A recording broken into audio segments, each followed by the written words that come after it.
सानसेनि गेलेनायजों मुंख्लं गोसोखां सान हर बुलुर बादायनाय। उदालगुरि जिल्लानि सिङाव थानाय कबिरालि दखरा दुलाराय बर' फरायसा आफाद लोगोसे बानजाय आफादजों खुंजानाय 12थि मुंख्लं गोसोखां बुलुर बादायनाय गेलेनाया दिनै सनिबाराव जानानै थाङो।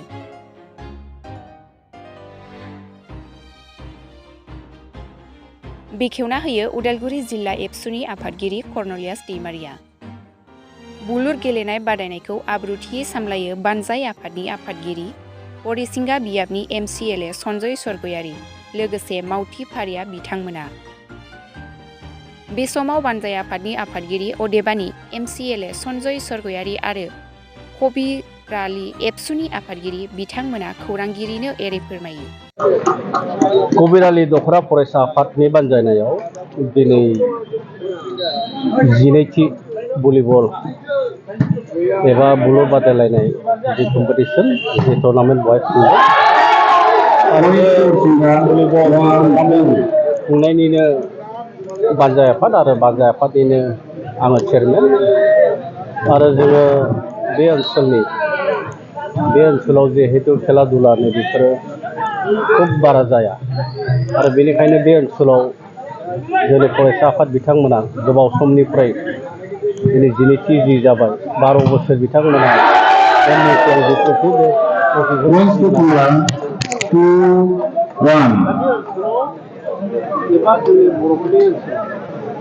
बर'फ्रा माखासे character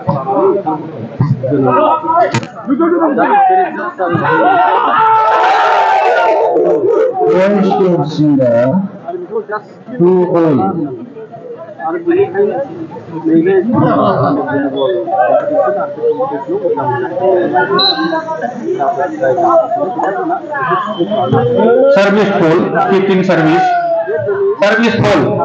15 service points to Kongla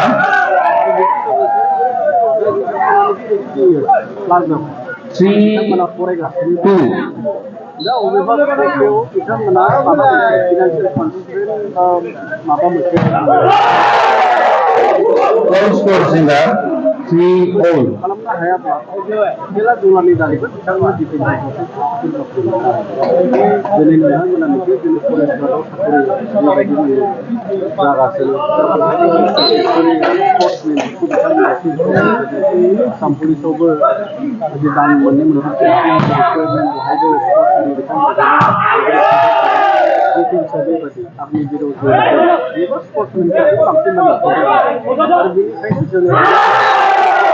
goal score singer 4-3 गावनि जिउखौ साख्रि बाख्रि मोननो हायो माखासे गोबां गेलेगिरिफ्रा फाइनान्स प्रब्लेमनि थाखाय गावनि गेलेनायखौ फोजोबनो गोनां बेनि थाखाय फैबाय आसलते मोजां प्लेयार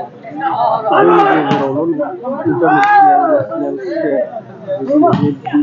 बेफोरबायदि प्लेयार्सफोरनि जे मोजां 5-3 गामि सिंनि गरिब गुन्द्रा न'खरनिफ्रायसो मोजां प्लेयारफ्रा जोनोम जाबोदों आरो बेनिखायनो दानि आथिखालनि 6-3 फिनान्सियेल माखासे प्रब्लेमनि थाखाय बिथांमोना रिजार्भ खालामनो हाया आरो बेनिखायनो बेखौ रिजार्भ खालामनो थाखायनो बे बिथां जोंनि जिथुनाखि स्पर्ट्सनि जि केरियारखौ मोनसे बेबस्था खालामनो हायो आरो बेनिखायनो बिटिआर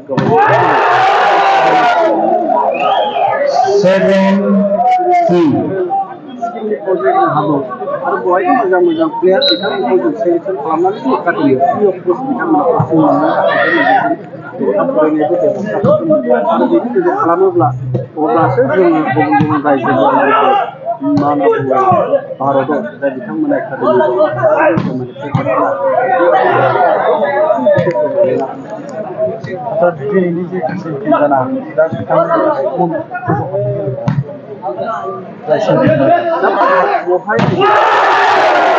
3 लेभेलाव बिथांमोना गेलेहैबावनो खाबु मोनगोन दा कबिरालि ओनसोलाव बिथांमोना दिनैनि तारिखआव देरहालांबाय चेम्पियन जाबाय First time out taken by गाबोनखौबो मालाबा Tongla at the score मोजां मोजां टिम आरो फैदोंमोन 3-8. आरो मोजां मोजां टिमजों लोगोसे मोजां मोजां कचार मोजां मोजां मा होनना बुङो टिम मेनेजारफोरबो फैयो दा मोनसे समाव आंनि बेखौ बिथांमोननि खाथियाव बुंनो गोसो जायो जोंनि माखासे लोगोफ्रा भलिबल गेलेनायाव मोजां मोनो जेब्ला बिथांमोना गावनि पारफरमेन्सखौ मोजां रोखोम देखायबाय पारफरमेन्स होबाय आरो बे समावनो अन द स्पटआवनो सानै साथामसो आसाम पुलिसाव डाइरेक्ट माने लांनाय बेबायदिबो आं दा बेबायदिनो जुदि बिथांमोननि पारफरमेन्सआ मोजां होननानै टिम मेनेजारफ्रा बा मा होनना बुङो कचफोरा जुदि मोननो हायो अब्ला अन द स्पट बिथांमोना लानानै थाङो आरो बेखौ सानै साथामसो एडजास्टमेन्टनि थाखाय एसे ट्रेनिं बायदि होनानै 9-3. लोंनाय जानाय सोबनायाव मुखुब जानानै दङ गेलेनायजों गावनि केरियारखौ left hand side Then Tongla 4-9. kind of request समाजिक आसलते जोंनि गथ'फ्रा आरो बिसेस करे On score singer 10-4. लामाखौ लायोब्ला खिन्थु बै थांखु जानाय जुमाय लोंनाय सिगारेट सोबनाय ना बायदि रोखोमनि बेफोरनिफ्राय ओरैनो गोजानाव थायो जोंबो बेबायदिनो आसलते गाज्रि मोनसे बोथोरखौ बेबायदिनो जों बारबोदों जोङो क्लास 4निफ्रायनो गेलेबोदों आरो क्लास मा होनना बुङो 6, 7, 8, 9, 10,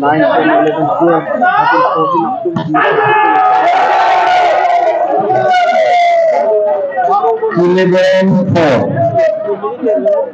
जोंनि लाइमोनफोरनि माबे एसे बेलेग लामाखौ थांनो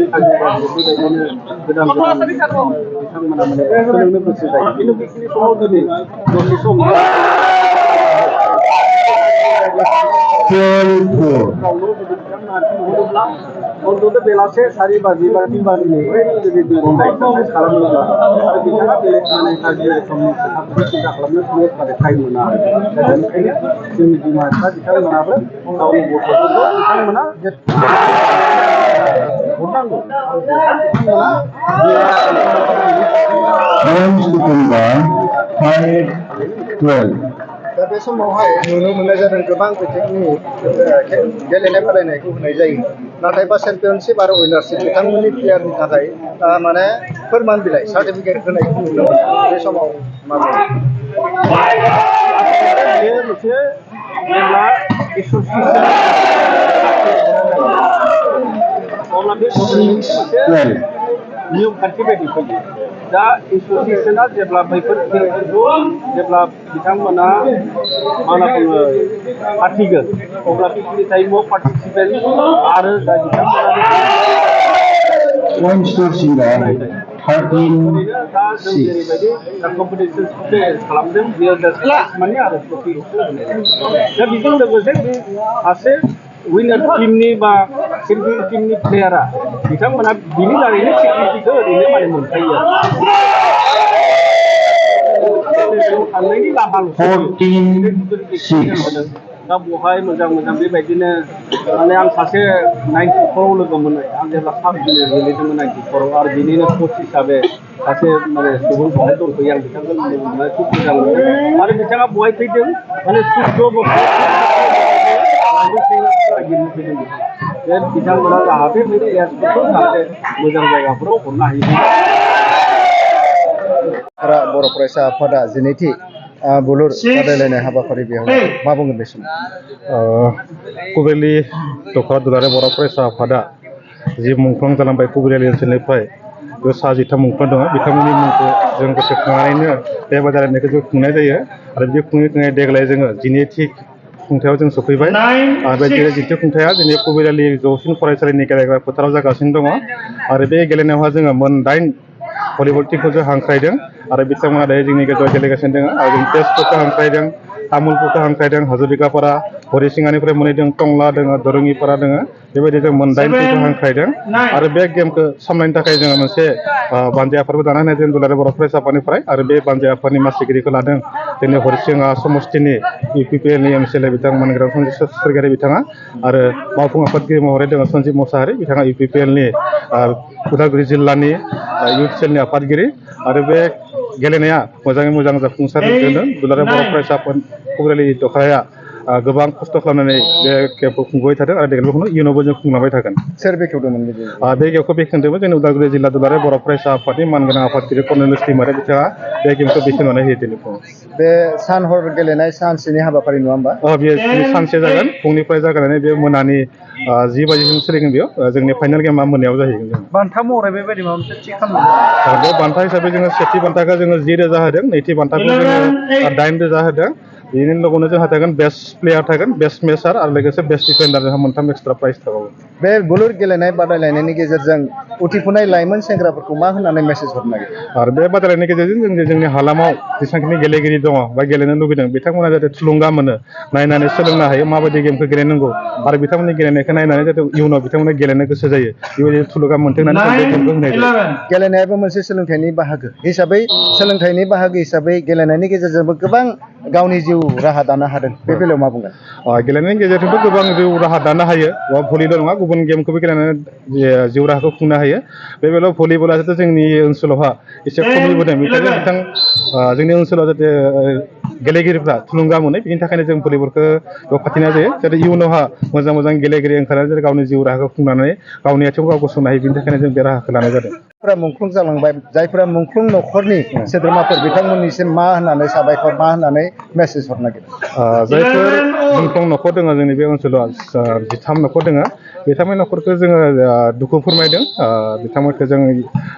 जिखिनिखौ मोननांगौ सरकारनिफ्राय जिखिनिखौ मोन्थों होननानै सरकारनि सायाव जोङो खावलायहरदों आरो इयुनावहा बेबायदि बिथांमोननि मुङाव जाहाथे जोंनि मुंख्लं जि मुङाव जि बादायलायनाय होदों बिथांमोना जोंनि गेजेराव बाहागो लाफैदों, इयुनाव बेबायदि जों मदद मोनगोन होननानै जों आसा फारिनाय थाबाय। Thank you.